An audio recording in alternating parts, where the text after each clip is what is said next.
Paula, thank you so much for coming on today. It's looking forward to this chat.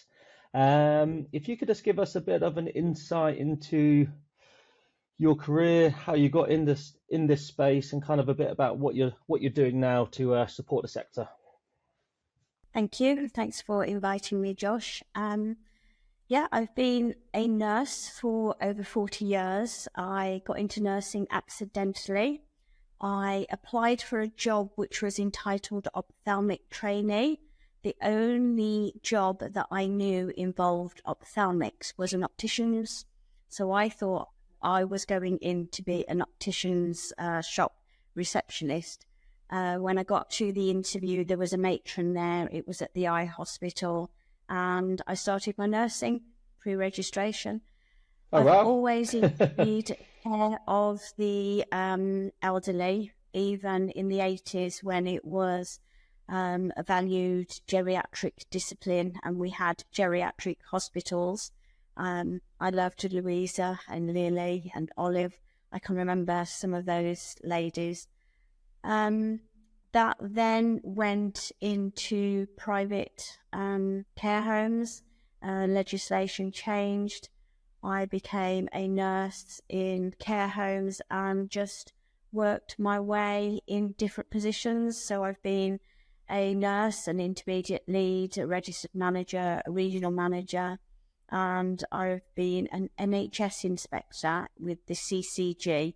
A lot of people confuse that with CQC, but it's CHC, CCG, a lot of C's there. Yes. And now I'm an independent care quality consultant. Oh, amazing. And I know do you still have your PIN? You still registered or? I do, yes. Yeah. Still a registered nurse, yes.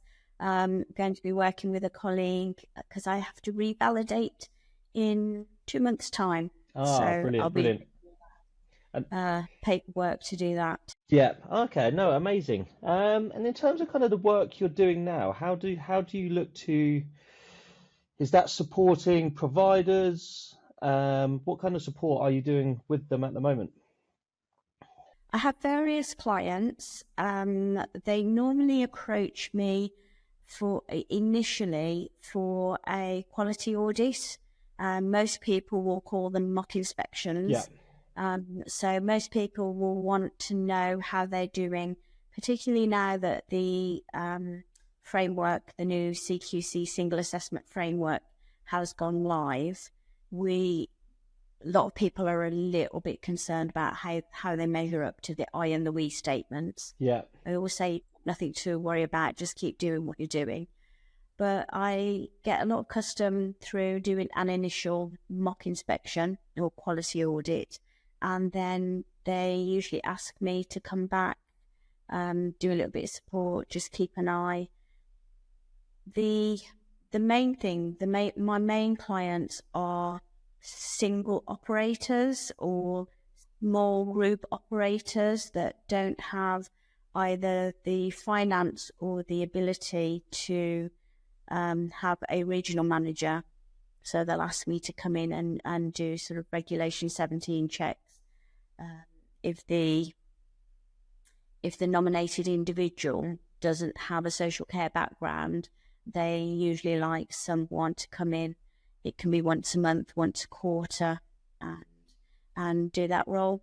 Yeah. Okay. Amazing. And in terms of the work, obviously, doing mock inspections, providing them that quality audit and advice around that. Do you do anything more? I know we mentioned off camera. How do you kind of look to push in that kind of confidence piece as well, and kind of the confidence that you can say no, you can push back, you can argue this or argue that. Well, how do you get that confidence piece into the work you do? A lot of the time, well, while I'm doing my mock inspections, I will give them some advice, and I'm very pragmatic, absolutely pragmatic. There's a lot to do in a registered manager's job. There's a lot of balls that they need to juggle. They really, really don't need to give themselves extra work. Yeah. So I will cut down the duplication. I will suggest things. And they may say, oh, we were told that we had to do this, or we were told that we had to do that. And that's where we'll have that conversation about, well, what's in regulation, what's in your contract, what is preference, and what is actually required. And I always offer any of my customers, if you need somebody to sit in on a contract conversation or anything like that, I am very happy to give you that advice. I point them to the regulations, I'll point them to where they need to look to get the best advice, and be able to empower them to say, I will think about that, thank you, but this is how we're going to run our home or our dom care service or supported living service. Yeah, and is that more? And I guess that's really helpful, especially I guess if you're a newer kind of manager, or Yeah, you kind of maybe into your first role, even potentially your second role, that kind of needs just that little boost just to kind of give you the nudge that you need, I guess, isn't it? that's right. And sometimes a lot of managers are getting advice from their peers, and that's good support, but it's not always correct advice. And there sometimes tends to be maybe competition as to who's doing the most. Some managers are martyrs. I mean, some people are martyrs, aren't Yeah, they? Oh, I have to do this and I have to do that. Well, hold on. Let's stop. Let's look at what you are doing. Let's look at whether you're meeting the regulations, and let's see whether you actually do need to do any more work, or whether it would be more efficient to drop some things and do the other things better. yeah. And I guess having someone like yourself who is independent, unbiased, kind of isn't, can see things clearer, I guess, it makes a massive difference to potentially having someone else within the organization already kind of looking at things with potentially their kind of maybe more biased approach. Yes, I think it's always good to get a fresh pair of eyes. Even if you're a larger group, I do suggest to regional managers swap areas, swap, a home, swap a location, just so that you see things in a different light. Even larger groups can work with consultants to get that different information. But yes, it is important to be that fresh pair of eyes. Yeah, no, amazing. And in terms of, we talk about the role of a registered manager, is that role, are they are they asking too much from that example?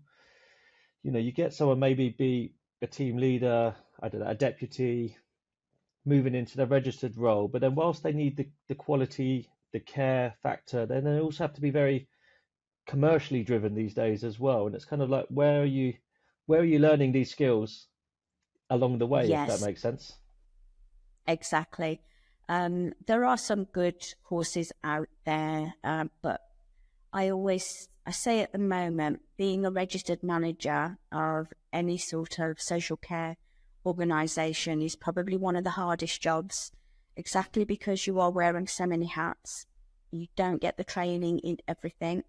Your HR, your marketing, your customer relations, and obviously you have those regulations and law to deal with that you're accountable for. So it is getting the right support. There's quite a few free resources that people can. I have a newsletter for managers that I send out free every month, and I always I have 2 or 3 useful links, and so in there I give links to free resources that may or may not be useful for certain providers. But if you know where to look, Yeah, there are things out there. And so it's always helpful. It's always helpful to know the basics. And it's always helpful to know what your budget is for certain things. yeah. And I guess with that side, people initially think, you mentioned free resources, people initially think there's a cost to it or there's an investment that needs to be made, isn't there? But I guess, like you said, if you know, this is where I think smaller networks or little communities can be beneficial, or chats just like this, because you can push people or point them in the right direction of where these resources are. And yes, if you want to double down on that, potentially there's a small cost that comes with that, but the initial support is there, and it can be at a very little cost, isn't it? Yes, I think the initial, it's good to find out free things initially and then decide what level of investment that you do want to make or do you need to make. Um, Facebook is a great source of information as long as you check your facts. Yeah. LinkedIn is another good source of people giving out information. Skills for Care have registered managers networks. They can be helpful too. And yeah, it's just reaching out and asking those questions.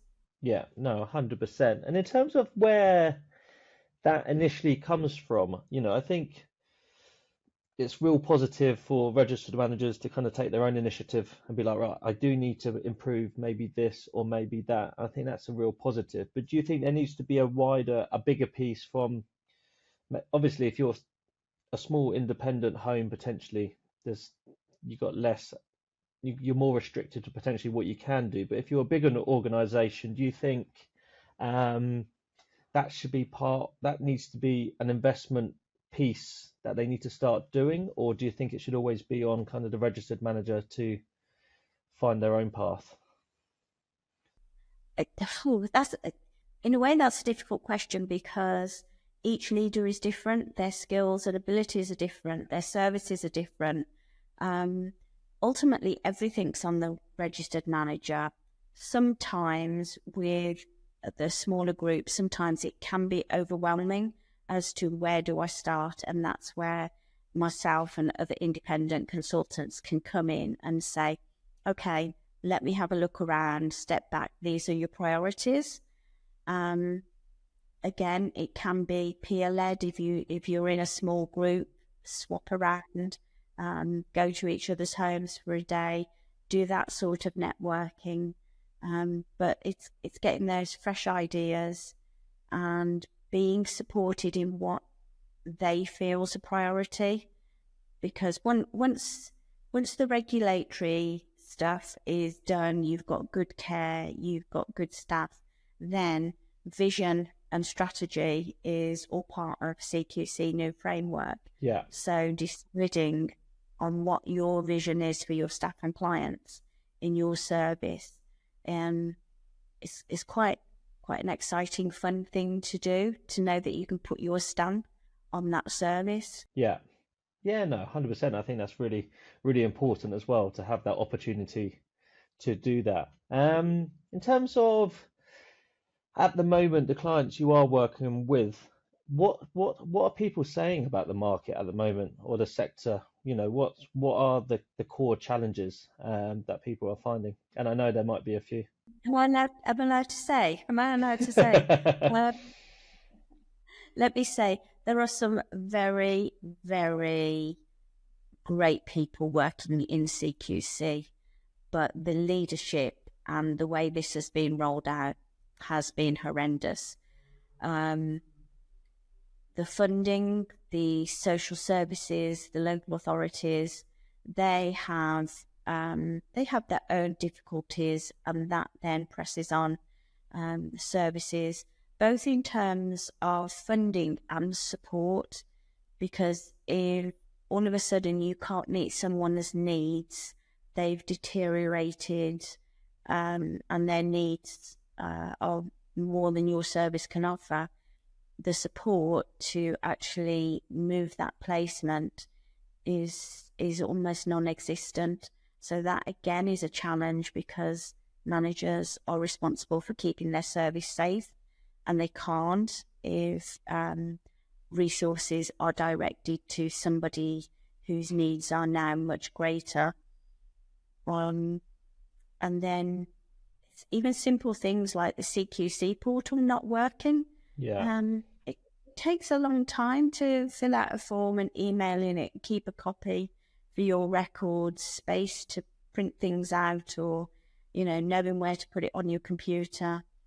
So And I guess it's it all causes very, backlog as well, uncertainty, backlog.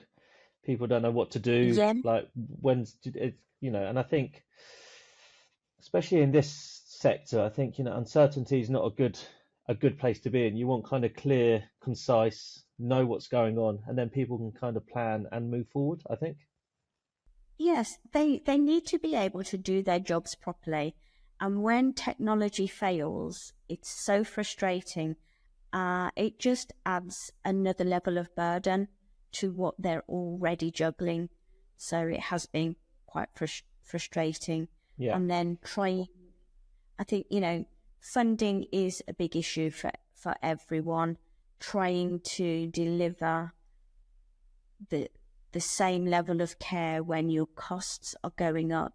And we've had more care homes close in the last 2 years than ever before.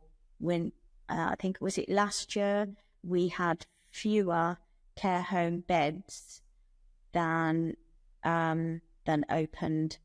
Oh, It's wow. the first time in, is it a decade? Don't quote me on the Yeah. figures, but it's something like the first time in a decade that care home beds reduced rather than increased, and that says a lot. Yeah, and that's massive, especially if you hear the reports, and to a certain extent, how accurate are they? I'm not entirely sure, but there are reports of people spending too much time in hospital and discharges and stuff like that. That's not going to support the backlog of of of that. And I think, yes, of course, people also can be cared for, at home and stuff like that, but some of them need that care setting to kind of, they need that support. But if there's more beds closing than opening, that you can't help but think that that backlog's just going to increase, month on month. Yes, it's very short-sighted. I think we're going to have a round table to discuss that with a few people. But there are some pockets of really good projects going on from hospitals to get people back out into the community. Um, the answers are pretty simple, but people higher up in the NHS Department of Health don't seem to be listening. Getting people out into their own home with care packages. Again, it's a recruitment issue. Care isn't valued. I also volunteer with NACAS, National Association of Care and Support Workers, and we are trying to desperately get care professionals recognised as professionals that they are. Caring is looked down on. If you can't do anything else in school, go and do a health and social care job. Go and do a health and social care level 3. It's almost the last choice for those that really can't do anything else, and it shouldn't be. It should be a career of choice. The possibilities are endless, and the rewards are great. Yeah, no, 100%. And there's, part of why I think that this, the health, the social care sectors are awesome. We started to recruit into social housing, which I think is a really cool space, because they are two sectors that are there to support communities, the most vulnerable people in society. And actually, that's really rewarding. And actually, why is, like you said, at schools or colleges or unis, why is that should be celebrated more, as this is a pretty cool sector to get involved in, because the difference you can make is life changing for so many people. Yeah, and you never know when you're going to need it, because social care isn't just elderly care. You're talking about brain injury. Yeah, Any one of us can have an accident, any one of us can have an aneurysm, and all of a sudden you need that social care. It's a big thing, and people don't realize it's there, and they don't understand it until they need it. And then all of a sudden, they realize they know nothing about the funding, nothing about how it works. And it can be a really, really stressful time. Yeah. No, 100%. And yeah, you think your life's going well, it happens you see it on the news all the time, right? One incident happens and actually you think maybe you should have known more about that previously, don't you? It's kind of a forgotten subject in some ways. In terms of you mentioned about kind of we mentioned about discharges, care packages at home. How, we speak with a lot of dom care providers, that are registered, and one of the challenges a lot of them face is jumping the amount of hoops they have to jump through. It's quite a competitive space. It's kind of potentially sometimes the cheapest option. What's your kind of experience around that? And is there something, is the way packages are tendered for in a way needs to change? I think that's it's a big question. We've recently been inundated with a lot of new dog care companies, and they tend to get the blame for pushing down the price. I'm not sure that's correct. A lot of people have seen the headlines. Oh, bed blocking, NHS is in trouble because there are no packages. People set up a dom care agency to get the packages and relieve the NHS. But what they're not realising is actually it's not the packages that are not there, it's the recruitment and the funding that's not there. So the established operators, the established providers, they could cope with all of the packages from hospital if they had the right funding. Yeah, A lot of the time, the funding does not cover the cost of care. The government disbanded the fair cost of care exercise because it showed that most local authorities weren't even meeting the median target. So, and with the last 2 years, there's been 10% rises in the minimum wage, but the funding's not going up at the same rate, is it? well, some areas the increase in fees has been 2%. The highest I've heard of is 8%, but nothing meets the 10% increase in the minimum wage. And the 10% increase in minimum wage doesn't account for the on costs of that minimum wage now bringing staff into the national insurance bracket. So you've now got employers' national insurance Yeah, and you've got the pension. They now come into the work pension bracket. So you've got your 4% employer's pension. So there's a lot of hidden costs. yeah. Yeah, it's not just a flat 10% increase, is it? There's other costs that surround that actually increase that Yeah, quite significantly yeah, in some cases. Um, and then yeah, if the funding, because I think we've seen it, you can see it on LinkedIn, new dom care providers opening up left, right, centre, really. But you're right, it's staffing's one thing, but also if the funding's not there for the packages in the first place, then it doesn't matter. yeah, You could have the world's best setup. If the money's not there to fund it, it's redundant, isn't it, really? yeah, Um, yeah. is there, and would you say, obviously, the funding there needs to be something done with central and local governments to kind of agree a package of what that looks like. But would you think there needs to be better relationships with providers, the NHS, local governments, or is their relationships need to be stronger and all on the same, aiming towards the same goal? Yes, I think we were lulled into a false sense of security when the government announced 2 years ago that there'd be the integrated care boards. And we thought at last social care will get a place at the table and be able to say, look, we know how we can help. If you just, I really don't think there needs to be additional funding. I just think the funding needs to be moved around. Yeah, Um, but the ICBs didn't bring, in most areas, I can't say all areas, they didn't bring social care to the table. So we're still struggling with getting voices heard, and local authorities and the NHS tend to do things to social care. And this is, again, where managers come under stress because they're told by the NHS, this is what we want. They're under no obligation to provide it. They're told by the local authority, we're doing this trial with this.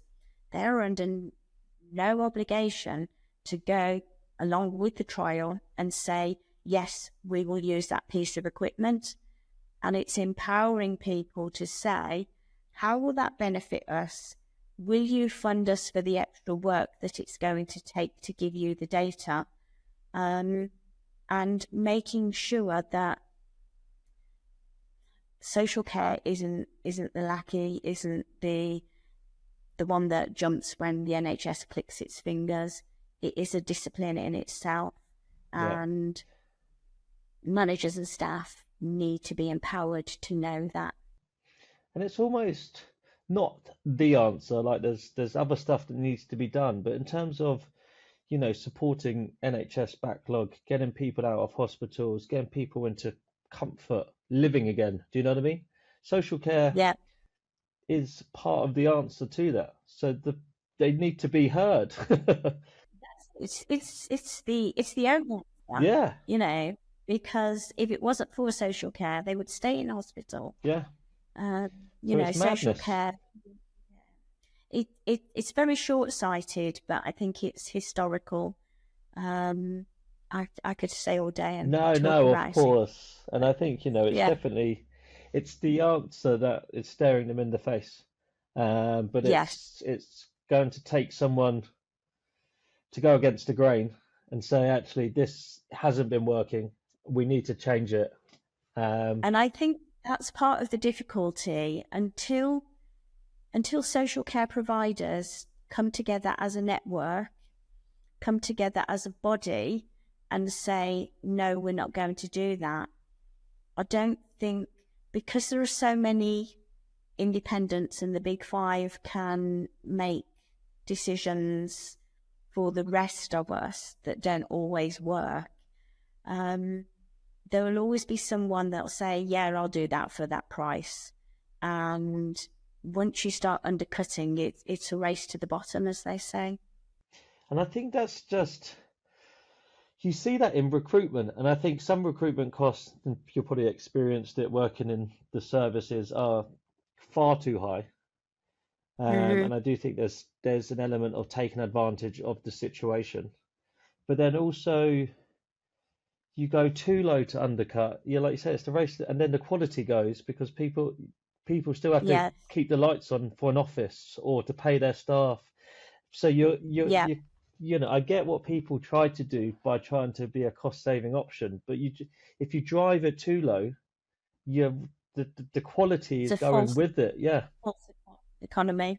Yes. I mean, I think good recruiters get to know their clients and the candidates. yeah, I've had experience of good recruiters that have reached out to me, or I've approached somebody at a time when I think, right, I'm ready for a change now.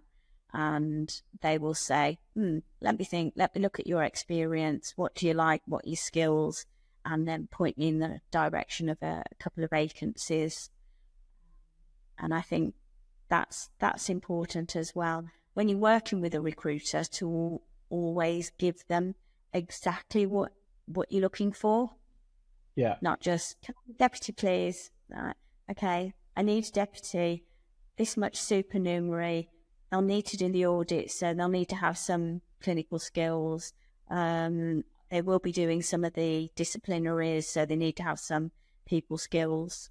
And, jobs aren't just titles.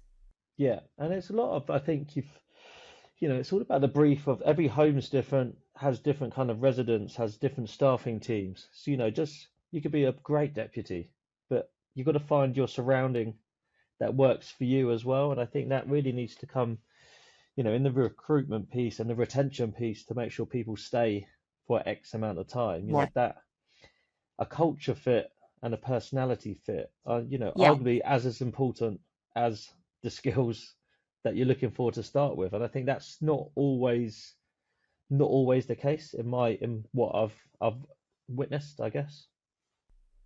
Yes. I mean, I'm on a few Facebook groups, and the amount of times people give feedback that I've just started this job and the manager's being really horrible, or I'm a new manager and the staff won't do anything, the culture's terrible, I didn't realise it was like this.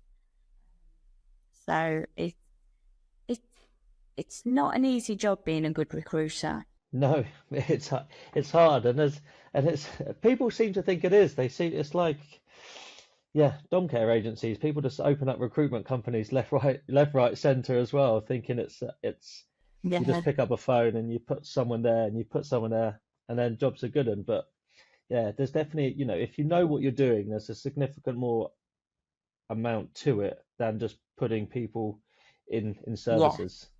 Especially yeah, when there's vulnerable people, residents that need to, are every decision needs to be focused on what's best for them as well. And I think, that yeah. needs to be at the top of the outcome. In terms of just, we'll look to wrap up, I think, but in just terms of something I mentioned, be interesting to get your thoughts. Spoke with Norma about, I think it was, around the support for managers and whether maybe getting the deputy to have more responsibility or to also have a form of registration that supports the manager, so they're not kind of solo in all the pressures that comes with that. What's your thoughts around something along them lines? I always say the manager should be the oil in the machine. You should be able to take the manager away and the machine works smoothly for quite a while. Yes, eventually, if you've got no oil in the machine, it will seize up.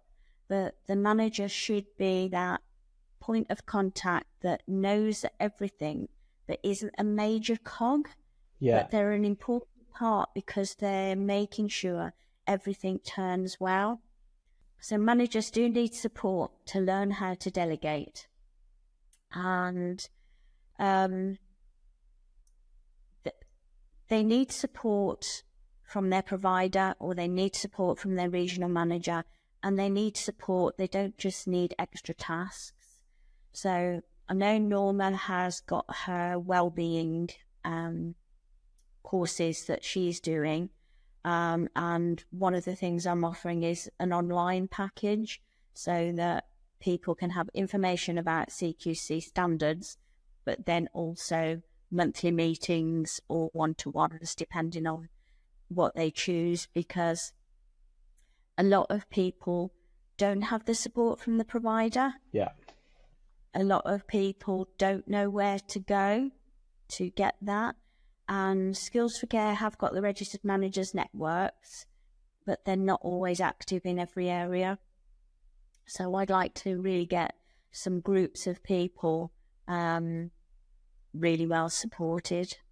Oh, brilliant. Well, what we'll look to do as part of this, we'll look to point people in your direction as well. As you know, I think, especially with the networks that people are developing, whether you can help them or not, I'm sure you can point them in another direction should someone be slightly better suited to their particular need. And I think that's what's important, is it's not just the no, it's this isn't quite right for me, but go and speak to this person, this person, or this person. And that's the way people can be supported. Um, Yes, and that's amazing. But no, brilliant. Thank you so much, Paula. It's been thank awesome to you. speak with you, and hopefully we'll get to do it again soon. Okay, thanks for the invite.